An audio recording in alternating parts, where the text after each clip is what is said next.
Kalau satu hari nanti semua akaun bank kita dibekukan, apa yang masih tinggal untuk kita dan keluarga? Inilah pengalaman sebenar mentor saya, Tuan Zulkifli Syafiee. Mentor saya pernah lalui saat getir bila akaun bank beliau dibekukan.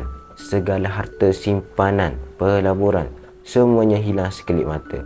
Tapi ada satu aset yang selamatkan beliau sekeluarga, iaitu emas fizikal. Beliau selalu pesan, emas ni lain daripada aset keuangan lain.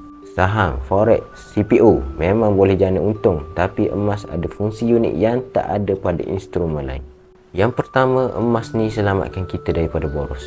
Bila simpan duit cepat bocor, tapi bila dah tukar jadi emas, kita jadi sayang nak belanja, malah rasa nak tambah lagi. Yang kedua, emas lindungi daripada susut nilai duit kertas. Tahun 1997, ringgit jatuh 50%. Tahun 2015, jatuh kepada 30%. Duit dalam bank nilainya makin merosot, tapi emas kekal kukuh. Yang ketiga, emas jadi insurans keuangan. Masa bank beliau bekukan semua akaun, termasuk akaun gap sekalipun, emas fizikal di tanganlah yang selamatkan keluarga beliau. Kata mentor saya, selagi emas ada di tangan kita, beratnya, ketulinannya, kekayaan itu memang benar-benar milik kita.